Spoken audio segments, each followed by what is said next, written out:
The Myers-Briggs mathematical types. What type of people can hope to understand mathematics? We contend that as a generality only 4 of the 16 Myers-Briggs personality types can be seriously mathematically literate. First of all, to be mathematically skilled you have to be an introvert. Our definition of introvert is a simple one. An introvert is someone who enjoys his own company and does not go out of his way to seek the company of others. An extrovert, on the other hand, enjoys the company of others and goes out of his way to avoid being on his own. To be a mathematician, you must have tremendous concentration, which implies being on your own without distractions. An extrovert, continually distracted by the company he cultivates, never has the time and opportunity to be a deep thinker. Profound thinking is almost exclusively reserved for people capable of being solitary for long periods. Secondly, mathematicians are usually highly intuitive. They can tune in, so to speak, to the mathematical fabric of the universe. Numbers, shapes and patterns present themselves as gifts to intuitives. Thirdly, mathematicians are highly likely to be thinkers. While entertainment is the terrain that appeals to feeling and sensing types, mathematics, science and philosophy appeal to thinkers. Thinkers like cold abstractions, vast patterns, ordered lists, organized building blocks, while entertainment types wallow in the sensations and feelings that words, images and actions summon in their imagination. The 4 psychological types that predominantly fill the ranks of mathematicians are INTJ, INTP, INFP and ISTP. ISTPs and INFPs are the second rank of mathematicians. In the ISTP case, these mathematicians are highly observant about the world. They detect with their eyes and ears open paren. They often love music close paren, but they have a severe deficiency through their lack of intuition. INFPs are highly intuitive and can even feel mathematics to some extent, but they are hindered by their deficiency in terms of high-powered thinking. INTJs and INTPs are the first rank of mathematicians. INTJs are incredibly intuitive and have enormous thinking power to accompany those intuitions. Similarly, INTPs have vast thinking capacity supported by great intuition. The difference between the INTJs and INTPs is that the former reach judgments much more quickly. They grasp the significance of an intuition almost instantly, almost effortlessly. They see vast patterns forming in their minds, linking things that would seem to have no connection at all as far as other Myers-Briggs types are concerned. However, their certainty that they are right means that they are not overly concerned with proving their assertions, and proof is of course essential to the mathematical project. INTPs are the details people, the thinkers willing to dot the I's and cross the T's. They are mathematicians in the truest sense of the word, but they are not as quick to see and understand patterns as the INTJs. The ideal mathematician would be someone who was a perfect hybrid of INTJ and INTP. In this series of books, we are not committed to providing laborious and intimidating mathematical proofs. Instead, we want to use just enough mathematics to provide solid conceptual foundations. In other words, this series is written from the INTJ perspective, and we invite any INTPs who may be reading this to fill in all of the details we will of necessity omit. This book is about broad-stroke mathematical concepts, not mathematical proofs. If we adopted the INTP approach, this book would be the most daunting ever written and incomprehensible to anyone other than mathematicians. Our aim is to give an intelligent person, without a mathematical background, enough information to glimpse and grasp the mathematical basis of reality, and to appreciate its astonishing power, beauty and simplicity. Although the mathematical foundations of existence are indeed simple, the concepts that flow from them are mind-bogglingly difficult and baffling. The contents of this series will provide the greatest intellectual challenge of your life. Gottfried Leibniz, a Grand Master of the Illuminati and perhaps the greatest thinker of all time, declared that the best world is the one which is simplest in hypotheses and richest in phenomena. This is not just the formula for the best world but for the only world. The world pursues the path of least resistance. It takes the shortest path it can between 2 points. It never expends energy gratuitously. From the world's point of view, everything is as simple as it could possibly be. That might not seem the case from our perspective as human beings, but that's the way it is.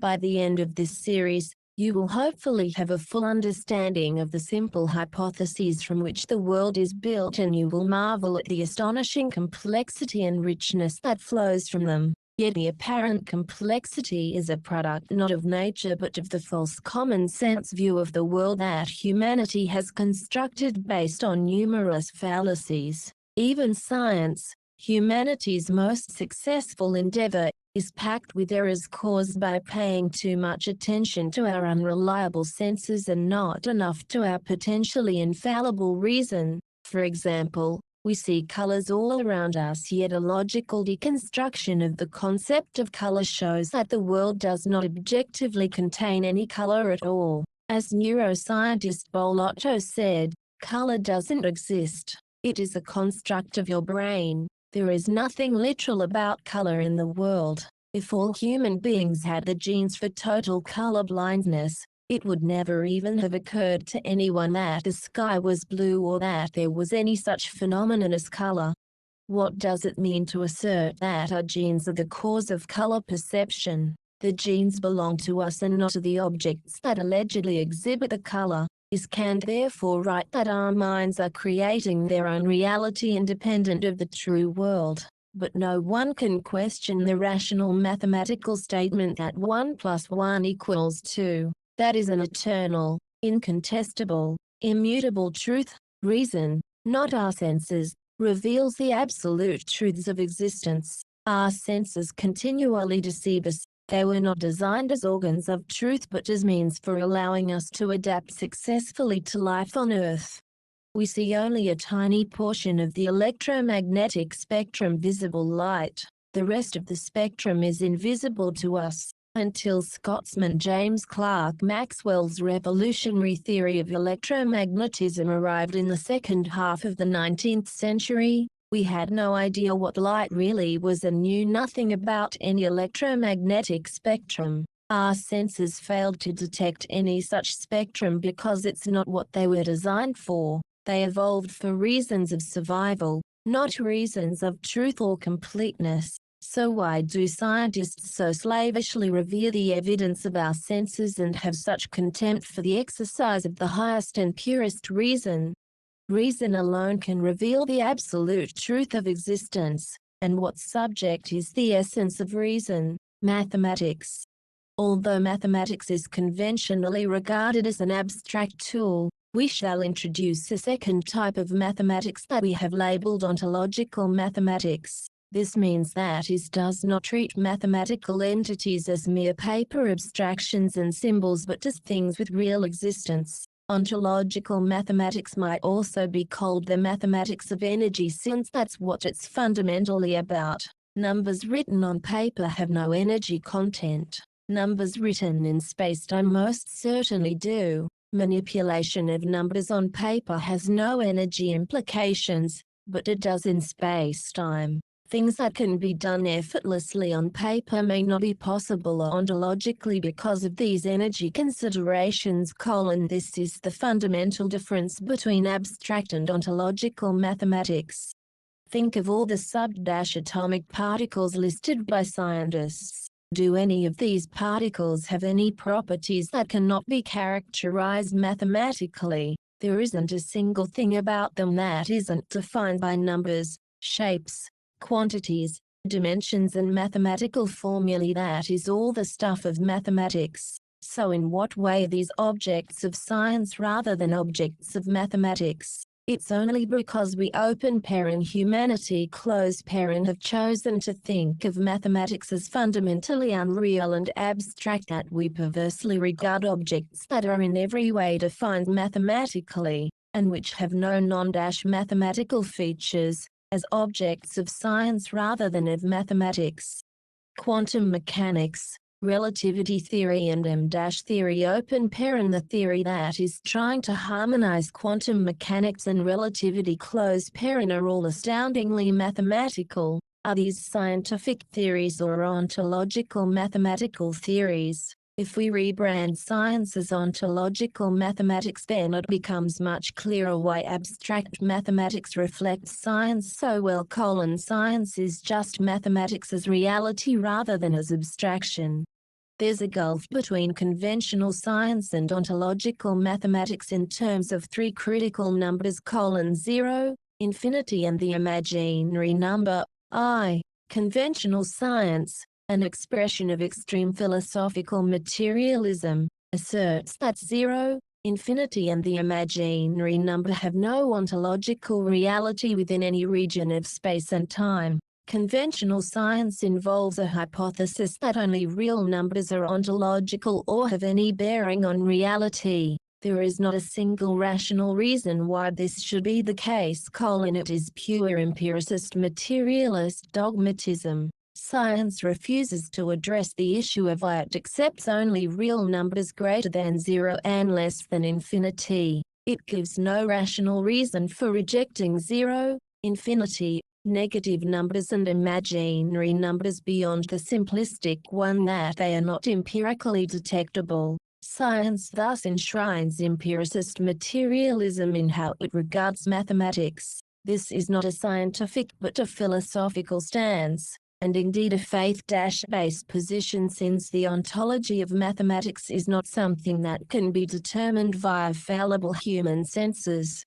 Abstract mathematics, which has no ideological hostility to 0, infinity, and the imaginary number or negative numbers for that matter is considered irrelevant to science in respect of these key numbers. Any scientist will tell you that nothing infinite can exist within any localized region of reality because it would literally destroy the fabric of existence in that region, and no such catastrophic tears are observed except, arguably, in the specific cases of the mysterious singularities associated with black holes and the Big Bang. Scientists maintain that there is something wrong with the existing scientific theories regarding singularities and their dreaded infinities, and that these problems will be resolved by some new theory such as M-theory.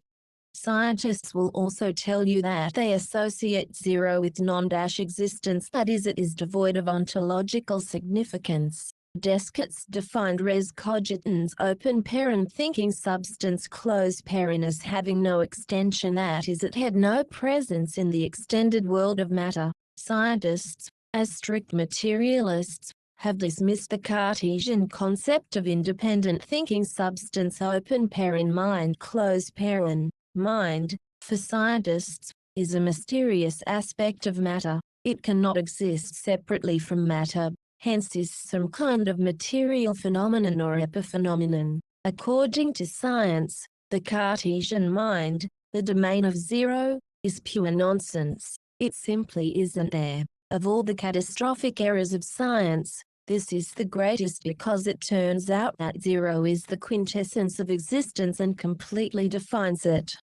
As for the imaginary number, I, this appears in a vast number of scientific equations, yet scientists regard it as purely instrumental, that is, it helps to produce the right answers but has no ontological reality. Mathematician Marcus du Sautoy declared, "Calculating with imaginary numbers is the mathematical equivalent of believing in fairies." It seems extraordinary that extremely highly qualified individuals should accept fairies in the midst of some of the most successful theories and equations of all time and not conclude that either these theories and equations are the purest moonshine, or else imaginary numbers are anything but imaginary. It is poverty of both reason and imagination that makes mainstream scientists and mathematicians so blind to the ontological reality of imaginary numbers. There are no fairies in mathematics,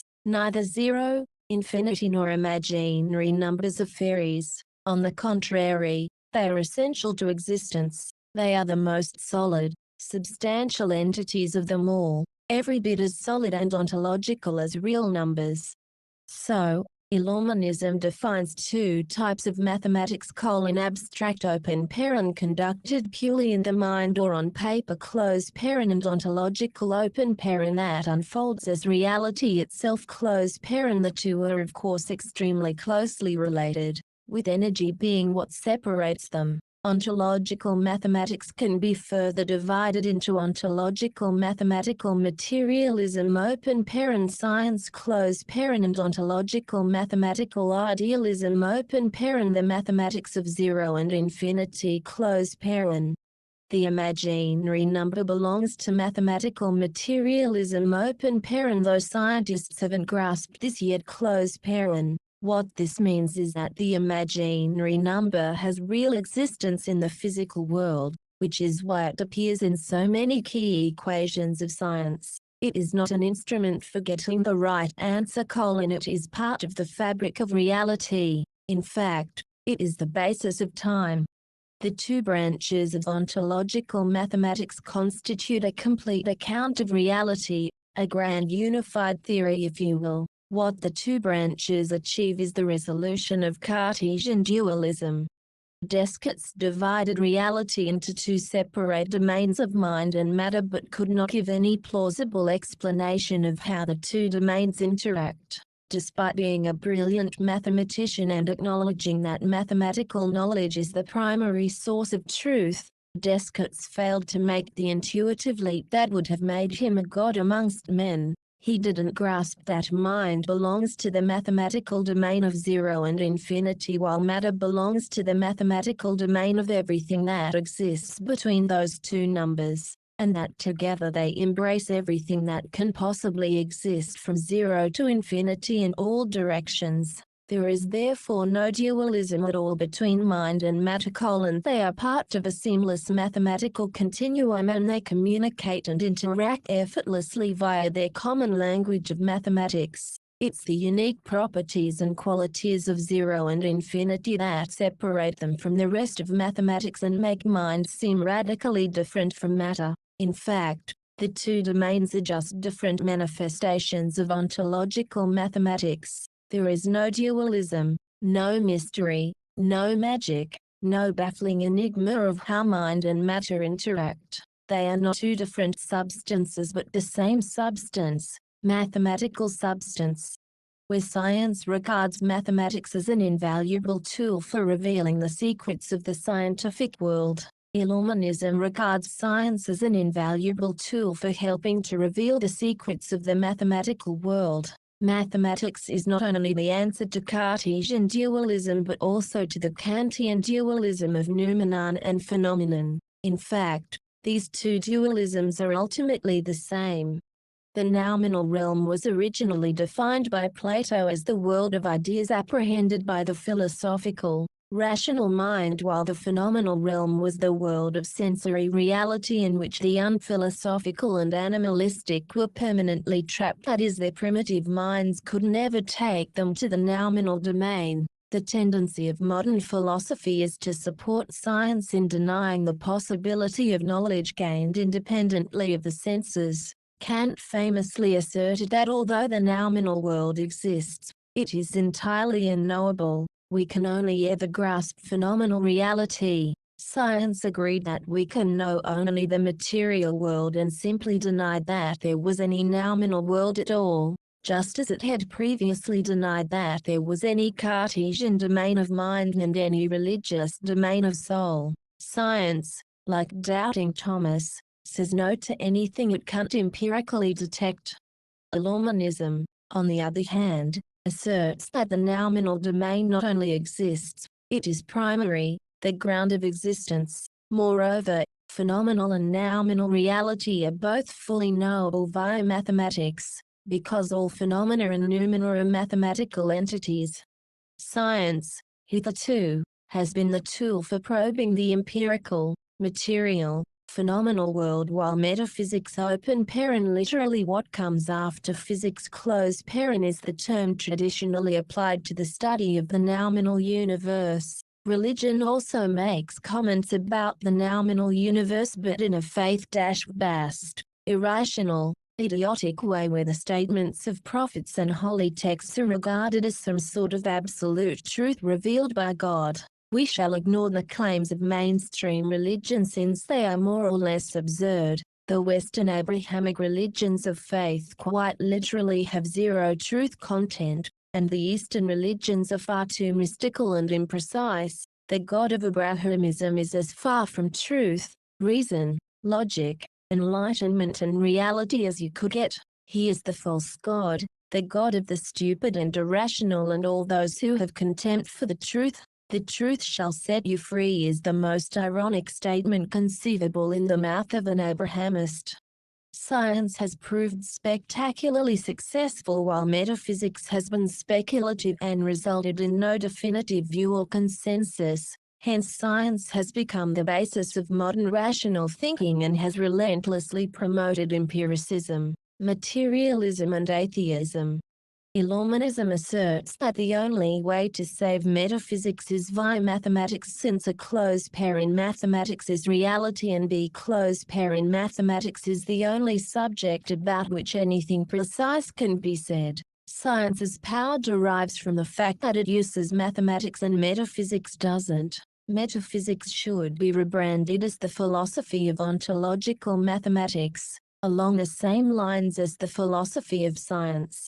One of the greatest tragedies of science is that most scientists are not only ignorant of philosophy but also actively hostile towards it. Such scientists dismiss the philosophy of science, which seeks to philosophically clarify what the findings of science actually mean. One of the greatest philosophers of science was Thomas Kuhn, and his book The Structure of Scientific Revolutions is a full-scale assault on the pretensions and delusions of scientists. It was Kuhn who introduced the famous concept of the paradigm shift. Even today, the vast majority of scientists have never read Kuhn, hence don't realize how he fatally undermined much of the ideology and dogmatism of science.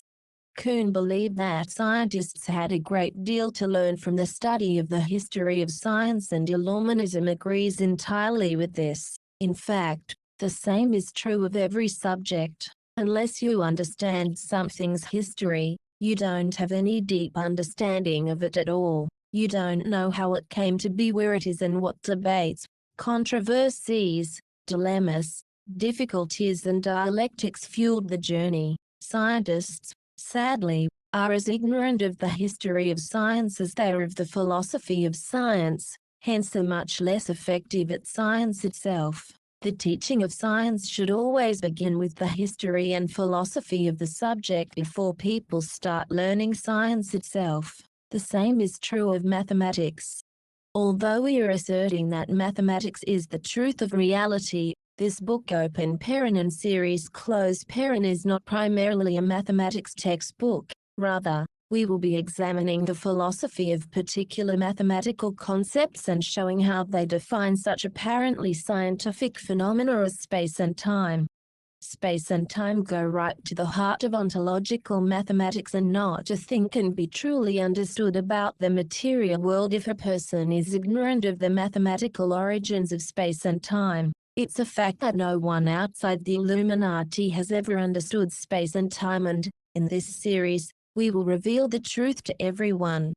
The primary tools for understanding ontological mathematics are abstract mathematics, science and philosophy. Ontological mathematics should be regarded as the grand synthesis of mathematics, science and philosophy, turning them into one unified subject rather than three separate subjects. In doing so, it addresses all of the questions of religion. It brings religion into the domain of facts, evidence, reason, logic and, above all, mathematics. All faith-based elements of religion are exposed as ignorant, irrational, superstitious, crazy nonsense that feeds the madness of stupid fanatics, with whom our world is plagued, particularly in the case of Orthodox Jews, Muslims open paren, more or less all of them close paren, and Christian fundamentalists. Descartes. The visible world is merely an illusion that hides the real mathematical reality of things. Mathematics exists separately from human beings and is prior to the creation of the universe itself. Descartes.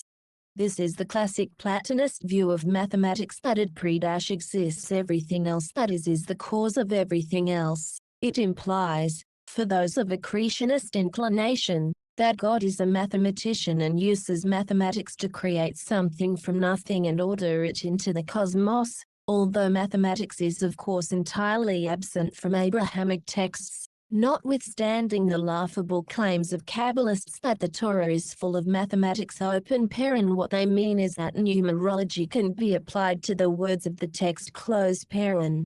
I shall bring to light the true riches of our souls, opening up to each of us the means whereby we can find within ourselves all the knowledge we may need for the conduct of life, and the means of using it in order to acquire all the knowledge that the human mind is capable of possessing. Descartes. Descartes was the first modern philosopher and declared of himself, "I am a spectator rather than an actor in the comedies of life." In terms of revealing the secrets of the universe, his greatest contribution was to divide the universe into mind and matter, distinguished in terms of what he called extension open paren, length, breadth and height close paren. While the material world was entirely concerned with extension, the mental world was unextended, hence outside the material world. Although this definition worked wonderfully in terms of clarifying the difference between mind and matter, and remains the ultimate definition, it created an enormous problem: how could they interact since they were so different and did not occupy the same space? This conundrum created two radically different philosophical schools: materialism and idealism. Materialism was championed by science and denied that the independent mental domain existed at all. It wasn't extended, hence it wasn't there. After all, it was impossible to detect with the human senses. No one could see it, hear it, touch it, smell it or taste it. What experiment could possibly reveal its existence? How could you collect any scientific data regarding it? Wasn't it just exposing the reality that the immaterial, unextended domain of the soul and God was a fantasy?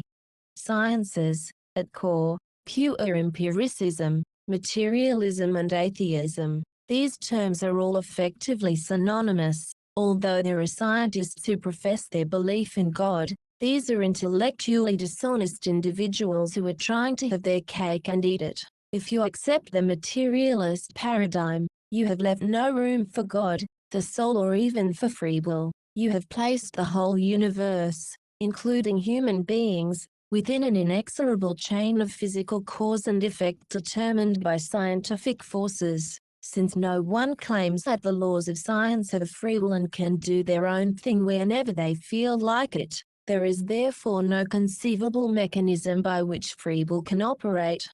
Kant, an idealist, addressed the Cartesian problem by declaring that while there was only one universe open paren, the mental one closed paren, it had two aspects: a nominal universe of things in themselves, which was entirely unknowable, and a phenomenal universe of these things in themselves as they appeared to our senses, which had all the characteristics of the material world, without of course being material. We understand the world so well because it is in fact created by our own minds. Since we can't ever escape from our minds, we can never see things as they truly are, free of the constructions our minds have imposed on them, free of the systemic illusion to which we are prey. So, for Kant, the phenomenal world corresponded to the world of science ruled by deterministic laws of cause and effect open paren, created by our minds and not inherent in any alleged external material world closed paren. However, The unknowable noumenal domain afforded Kant the opportunity to claim that it was there that God, the soul and free will existed, although, as he admitted, we could never know anything about them. This was an ingenious and highly influential scheme that explained the scientific world while, unlike scientific materialism, leaving legitimate room for the free will that we all believe ourselves to have. Scientists of course dismissed Kant's dualistic philosophy, just as they had previously dismissed Descartes'. They said that the so-called noumenal universe was, by definition, unknowable and beyond any form of detection, hence was an entirely spurious, redundant and empty concept. They also rejected the notion that the scientific universe was a creation of our minds rather than exactly what it seemed to be, an external material world obeying scientific laws that come from outside rather than inside our minds. What Kant had effectively done was to recast the Cartesian philosophy in slightly different terminology, and with one radical twist. Descartes had proposed two domains, mental and physical. The physical domain was exactly as scientific materialists conceived it, an objective, external reality subject to inexorable scientific laws. The mental domain, on the other hand, was unextended and scientifically undetectable. Scientific materialism immediately dispensed with it altogether, especially since no one who supported Descartes could convincingly explain how mind and matter interacted. Kant's noumenal universe is much the same as Descartes' mental domain, outside space and time, unextended and undetectable. However, whereas the mental domain, for Descartes, was strictly for consciousness open paren I think therefore I am, close paren, the mental, noumenal domain for Kant is for everything. Every phenomenal object has a noumenal counterpart. Kant's extraordinary innovation was to say that our minds operate mentally on these mental objects open paren noumena close paren in a coherent, systematic and predictable way that turns them all open paren other than minds themselves close paren into phenomenal rather than noumenal objects, that is into objects in space and time, subject to the inexorable cause and effect of scientific law.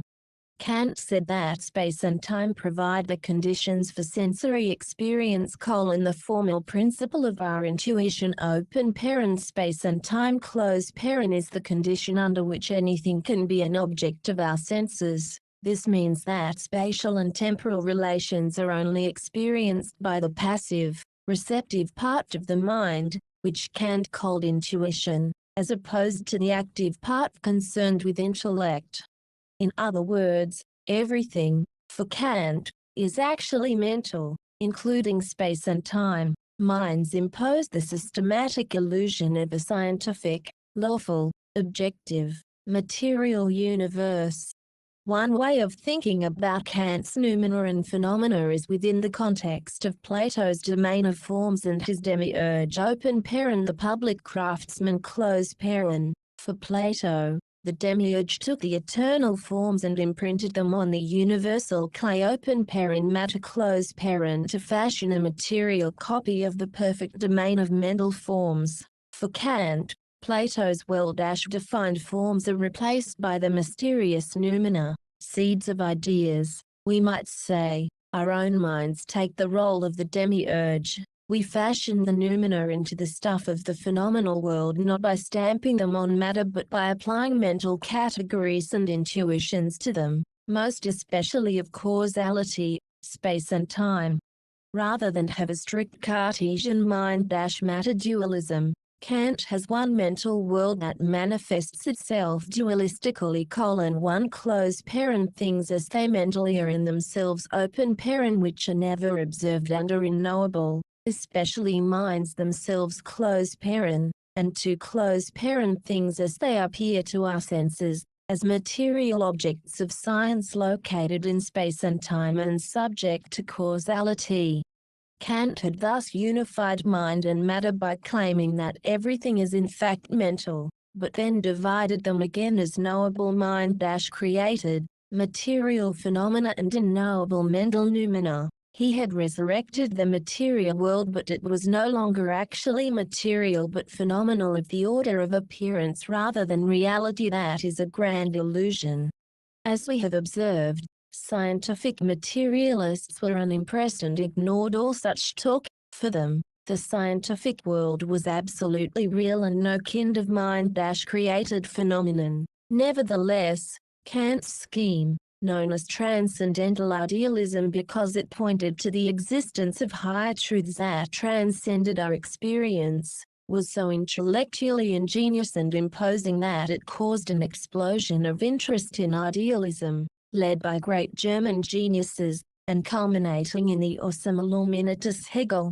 Idealism addresses the Cartesian problem of mind-matter dualism by taking the opposite stance to materialism. Idealists say that the only reality we actually experience is the mental one. The only knowledge we have about the world is mental. We are nothing but entities that experience ideas, thoughts, feelings, sensations, impressions, intuitions, all mental rather than material states. If you removed our ideas of the world, you would have removed the world. Our ideas of the world are the world. So, whereas the materialists abolished the Cartesian mental world, the idealists abolished the Cartesian material world.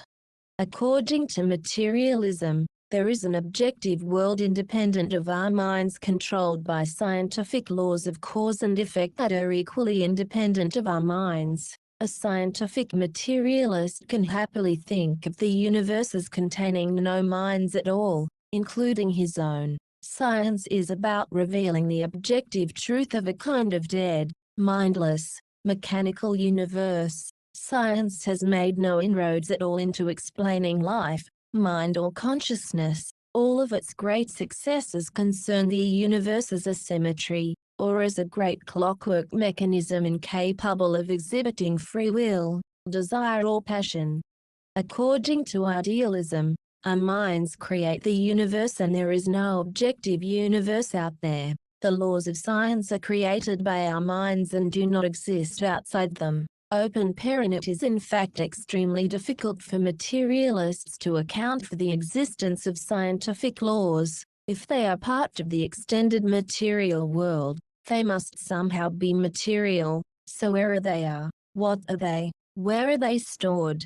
How can they affect everything all over the universe? How can any material thing know what laws to obey and indeed how to obey them? Where did these laws come from? Where were they before the Big Bang? In fact, how can laws exist at all? Why shouldn't the material world be a completely random, lawless place? Everything in the material world decays and runs down, but not the laws themselves, which always stay the same. Hence are of a totally different and alien kind from the rest of the material world. Why are they immune to change when nothing is? No materialist has ever accounted for the laws of matter. Scientists talk of the heat death of the universe being caused by entropy and the second law of thermodynamics. But of course the second law of thermodynamics is not itself subject to any decay and heat death. That is, laws are of a wholly category from what they control. Why?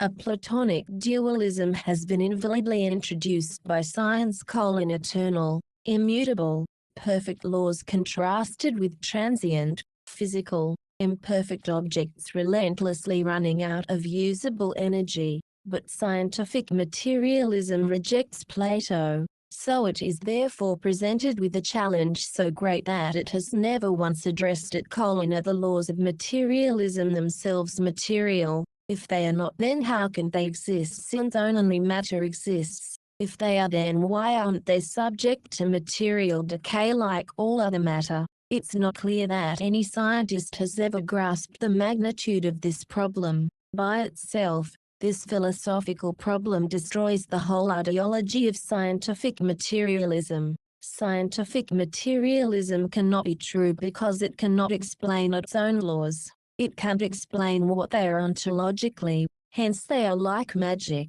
They're from fairyland. People take scientific materialism seriously not because of its philosophical coherence but because it works pragmatically and its successes have indeed been wondrous. Materialism and idealism can both make strong cases that the opposing school is false, yet neither has ever landed a knockout blow. Isn't that astonishing? How can two so radically different views somehow both be powerfully true and persuasive? Surely this points to the need for a tertium quid, a third thing, that reconciles the opposing schools. Illuminism is precisely that tertium quid, and it fulfills the task through the ultimate truth mathematics.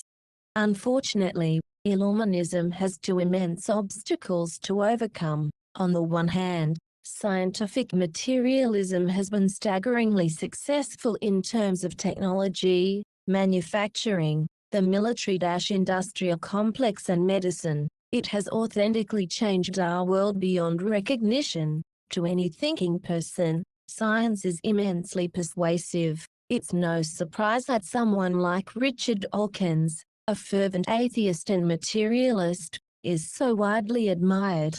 Yet even Dawkins and his followers can do nothing to dent the confidence of the second obstacle, the irrationalists, that is the Jews, Christians, Muslims and Karmists.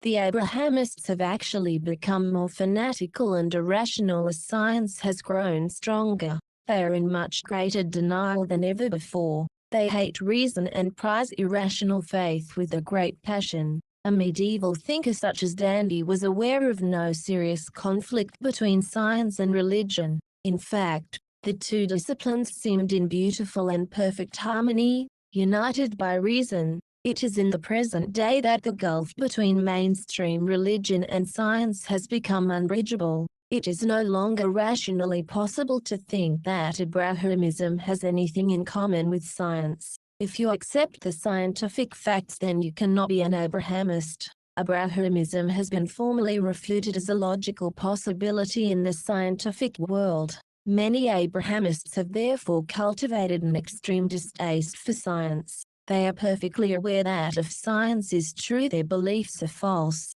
Rather than abandon the beliefs with which they were brainwashed since birth, they have chosen to abandon reason. Like Luther, they have declared that reason is the devil's whore.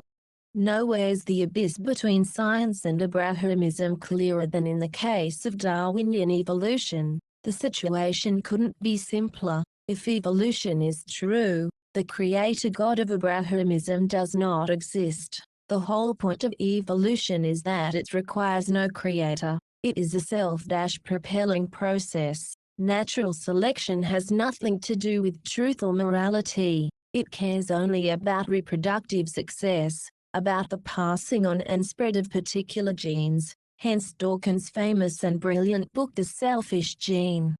Now, some Abrahamists seek to claim that the Creator God created the evolutionary process, but this is untenable, and indeed spectacularly so. Why would a Creator God establish a process so savage, so amoral, so far from truth and goodness, that it looks like pure evil? The brutal and bloody law of the jungle is what you would expect in hell, not heaven. If God were responsible for evolution, then he would be Satan, not God. He would have created an arena of endless killing and pain, for no apparent reason. How can a moral God create a process devoid of morality?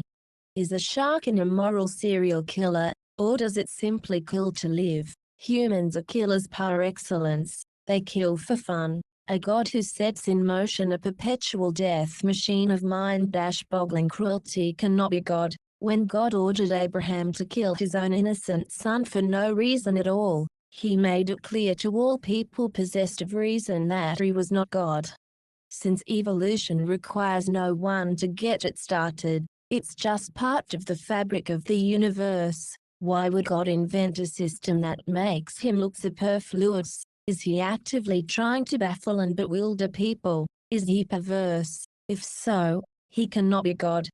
If God is the true creator, why didn't he simply create, just as it says in the Bible? Why didn't he create one planet, one moon and one sun, and put humanity on the planet? What point in creation is served by the countless planets, moons, stars and galaxies that lit the infinite universe? The universe is so incomprehensibly large and expanding that there are things out there that humanity will never see. So why are they there? For whose benefit? What do they have to do with Adam and Eve on Earth, the alleged centerpiece of God's universe?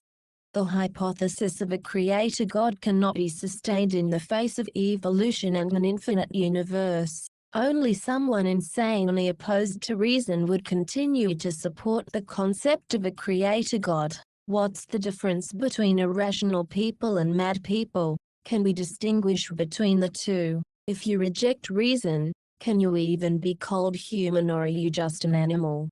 Descartes, a supreme rationalist, expressed the view that mathematics provides the fundamental structure shared by all branches of knowledge. That being the case, why does neither the Torah, Bible nor Quran refer at all to mathematics? If mathematics is the key to existence, the last place where you will discover the secrets of reality is in the Abrahamic holy texts. Can anyone point to even one item of worthwhile knowledge offered by the three books allegedly authored by the creator of the universe? Does God hate knowledge, or does he hate the idea of human beings having knowledge? The books of Abrahamism are irrational texts of anti-knowledge and hatred of intellect. They contain no intellectual sustenance at all. They are books of Pavlovian dominance and submission. Reason.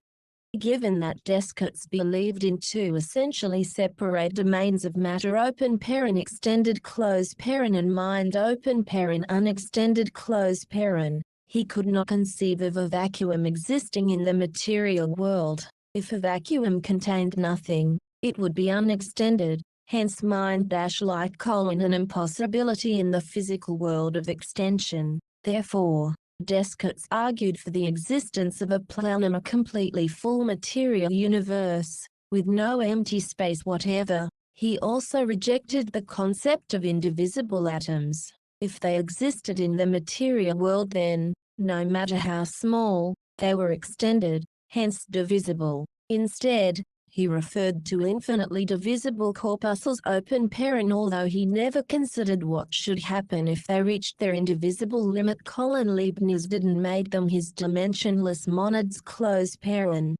These corpuscles, Descartes said, had primary, objective qualities, intrinsic to themselves, of extension, motion, mass, volume, position, number etc. They also had secondary, subjective qualities that were not intrinsic to them but resulted from the effects they had on the human senses. These secondary qualities were color, smell, taste, the sounds they caused us to hear and the way they felt to touch. In other words, all of our sensory information is secondary, subjective and unreliable. Think of color. It can be radically changed by the prevailing conditions. In a red-lit room, everything appears reddish. As it gets darker, our color vision fades to black and white.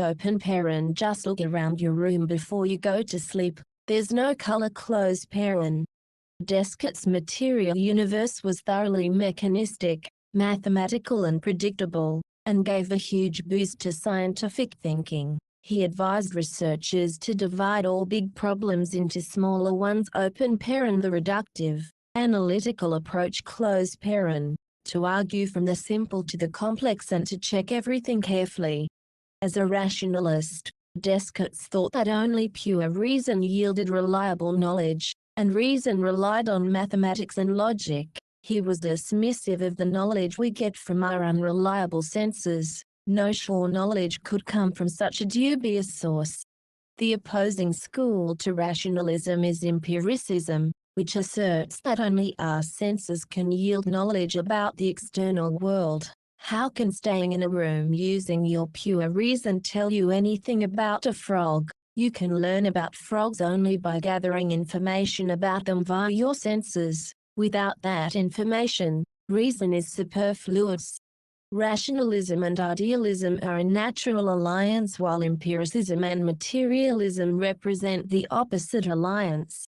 In order to explain the source of irrationality, Descartes contrasted will and intellect. He asserted that, driven by will, we often choose to believe confused, unclear ideas. Willpower, it seems, has primacy over reason. This is a critical point. Abrahamists are irrational because reason, it appears to them, takes them down the road of atheism and certain death, whereas Abrahamism promises them eternal life in paradise, albeit without any rational basis. Is it any wonder that legions of ill-educated, fearful people find reason rather less appealing than a rational faith? Our free will often leads us into absolute irrationality. It is never emphasized enough that only a small proportion of humanity is guided by reason, the rest are controlled by will. Therefore, there's little point addressing the masses with rational arguments. You must target their emotions and will if you want to win the debate. Moses, Jesus and Mohammed were classic irrationalists, making crude appeals to emotion and will, and using threats of extreme and indeed eternal pain for anyone who disobeyed them. Humans are creatures of will, not of reason and intellect. Will is emotional and full of desire. If we want to evolve as a species, we must learn to moderate our will and increase our reason.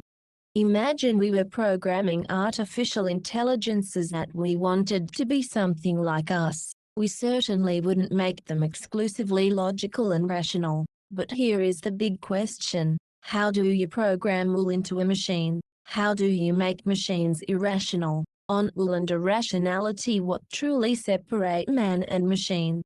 How can humanity progress without increased reliance on reason? Can increased will lead to any evolution, or does it just drag us back to the jungle, and even further back to the primordial slime? A huge amount of capitalist advertising is directed straight at the will and emotions. Capitalism revolves around the will and emotions, not around reason. Abrahamism revolves around the will and emotions.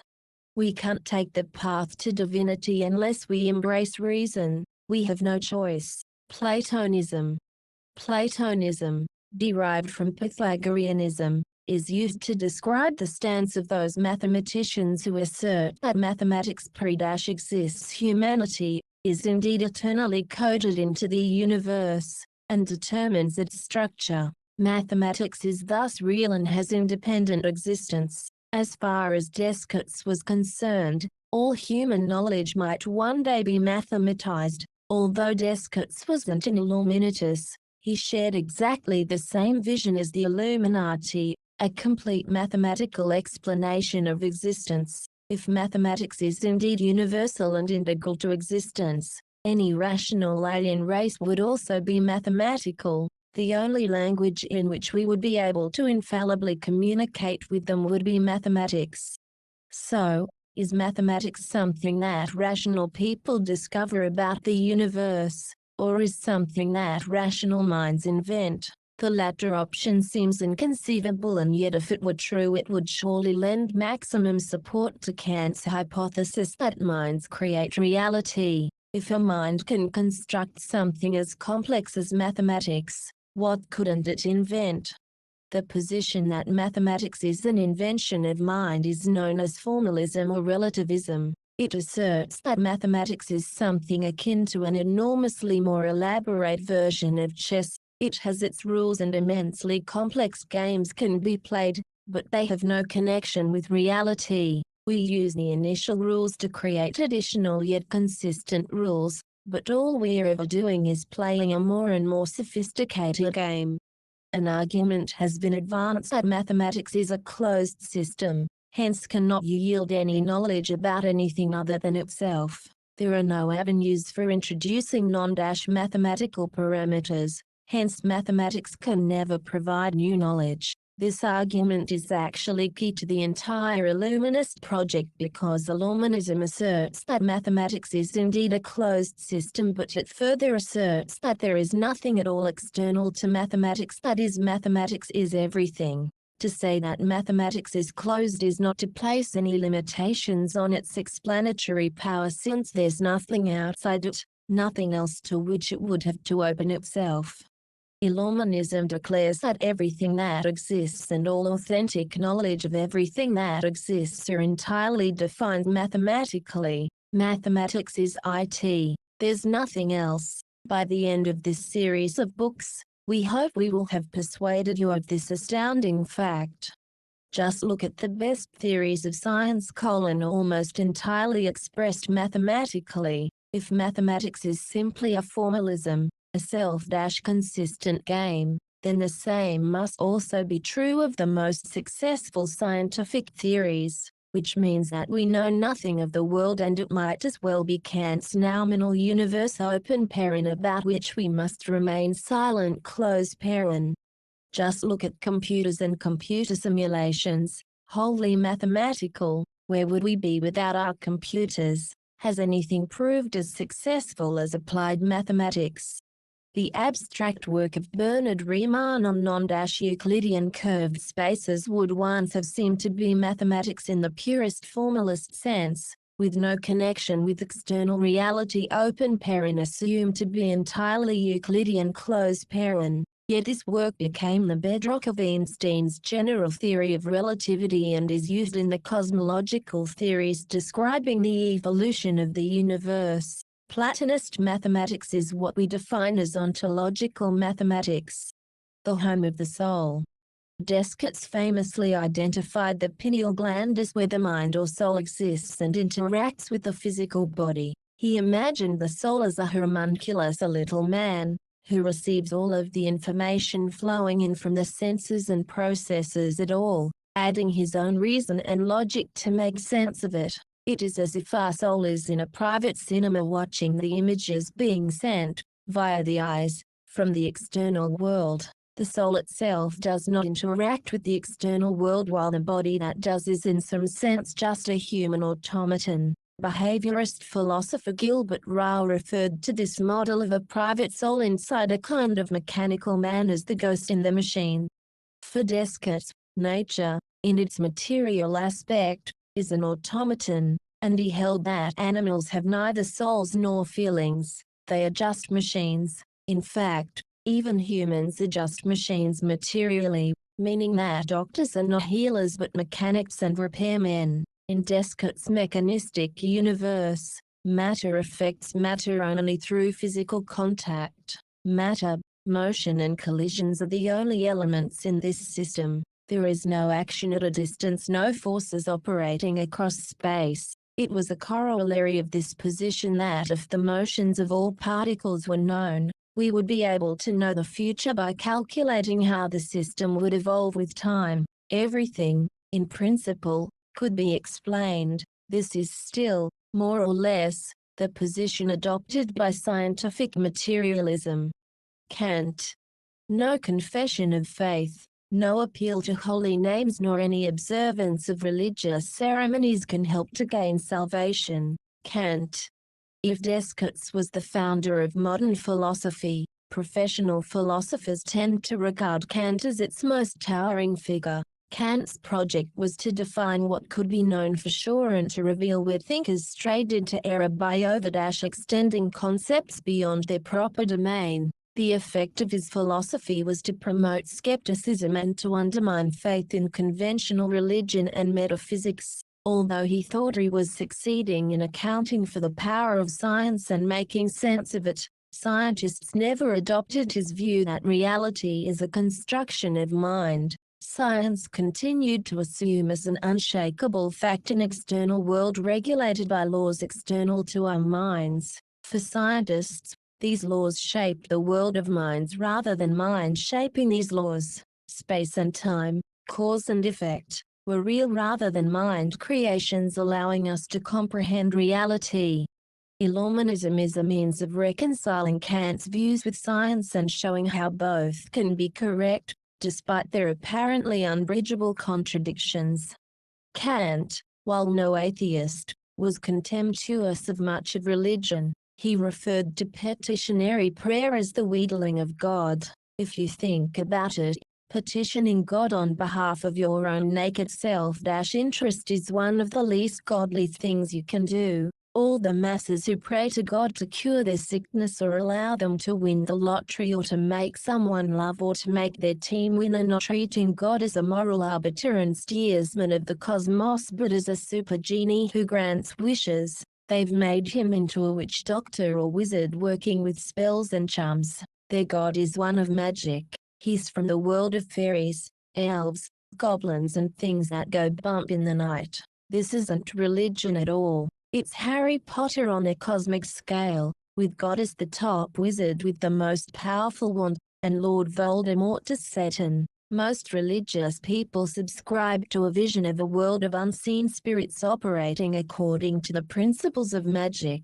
In other words, their vision is one of superstition, fantasy and wishful thinking. It has zero connection with theology, philosophy, reason, logic, science and mathematics. It's pure mythos open paren story and fable close paren and rejects logos open paren reason close paren completely. Only the ill-educated and stupid subscribe to conventional religion. What is faith if not the spectacular ability to wholly suspend disbelief and believe in unadulterated magic? Kant went out of his way to be indisposed whenever his official participation in religious ceremonies was required. What a wise man! Despite that, Nietzsche, a radical atheist, categorized Kant as merely a cunning Christian. He saw Kant's philosophy as a desperate rearguard action by Christianity to carve out a space for itself open paren the noumenal universe close paren where it could remain permanently unmolested by science, a realm of pure faith rather than knowledge since it was literally unknowable. Additionally, he viewed Kant's famous categorical imperative as a backdoor to conventional Christian morality. As usual, obligations were placed on human beings to toe the line of the authorities. Nietzsche's project was to destroy all Christian and metaphysical values, and to bring about a revaluation of all values that would transform humanity and lead to higher humans supermen. There's a lot to be said for Nietzsche's analysis of Kant's philosophy. In many ways, Kant staged the last and best defense of the Christian worldview, but with God shunted off to the noumenal universe where he could neither interfere nor be interfered with in the ever-growing dominance of science in the phenomenal world. When he was at school, Kant had a low opinion of his teachers, saying of them, they were incapable of inflaming the sparks within us for the study of philosophy or mathematics but could certainly blow them out. It's vital that all teachers should not only know their subject inside out but also should love it and enthuse every student with their passion. Ancient Greece. In this book, we are going to do some time travel. We are going back to the dawn of rational human thinking: to ancient Greece and the brilliant pre-Socratic philosophers. In our time expedition, we will deliberately avoid the claims of the mainstream religions, especially those of Judaism and its absurd creationist God. There can be no doubt that the fanatical, bearded prophets of the Jews were the authors of the greatest error in history, both intellectually and morally. There is not a single worthwhile aspect to the Jewish religion. Everything about it is fallacious and indeed evil. Their creator is a torture god, a monster, a tyrant, a devil. Judaism is the ultimate sado-masochistic exploration of life, with the most submissive, masochist race conceivable searching for the most dominant sadist the cosmos can offer. That ultimate sadist, a maniacal torturer and killer, is Jehovah. The founding tale of Judaism tells you everything you need to know about this evil religion. The first Jew, Abraham, was ordered to murder his own son for no reason at all, and immediately agreed to do so to show his absolute, mindless and slavish obedience to his God. Any sane person would imagine that Abraham would defy to his dying breath this monstrous order and the creature that issued it. How could it be anything other than the devil himself that gave such a homicidal and evil command? Instead, Abraham complied and worshipped this devil. He cared not one jot for the life of his son. He did nothing to defend his son. Imagine a Hollywood movie about a man who was commanded by a supernatural being to kill his son. The story would be about how the father fought to the death to fight the monstrous being and save his son's life. But not in the Jewish movie. Abraham immediately picks up a dagger and says, "Where shall I stab, heart or throat?" And this is the greatest story ever told. This is the story that has captivated billions of human beings. It's insane. Even Hollywood, full of Jews, has been unable to make a movie glorifying Abraham. No one could make that psychopath a sympathetic hero. Abraham's moral compass was so flawed that he imagined that obeying the devil was somehow good. But, of course, Judaism has nothing to do with morality. It's about absolute obedience to ultimate power, to a power devoid of all morality, Satan. The Jews obey 620 commandments. Obeying is what Jews do, what they love. It defines everything about them. Judaism is the supreme slave religion. There is no moral dimension to Judaism except in the sense that obeying 620 commandments is deemed good and disobeying them is evil. Whether or not each commandment is good or evil, and surely Jehovah's order to Abraham to kill his innocent son for no reason was as evil as it could possibly get, is not something to which Jews give any thought. Islam, the religion of the Muslims, means submission. That is, Muslims are those who mindlessly and slavishly submit to Allah, just as the Jews do to Jehovah. Once again, there is no morality whatever involved in this religion. It's all about obeying. As for the Christians, they worship someone calling himself the son of the monster Jehovah. Obviously, if Jehovah is evil, so is someone styling himself as his son. Jesus is the Antichrist. Have you noticed that Christians always refer to Yehoshua ben Yosef open paren Jesus Christ close paren as Lord and never as friend, brother, guide, helper, companion, confederate or comrade? It would be more honest if they called their overlord master open paren. Indeed they often do close paren, or, even better, Führer. No, there is no rational reason for any thinking person to stray anywhere near these mad and evil religions of human enslavement to a cosmic tyrant who threatens everyone with eternal hellfire if they don't obey him to the letter. Abrahamism is the expression of Hegel's master-slave dialectic, with God as the supreme master and Abrahamists voluntarily casting themselves as the perfect slaves.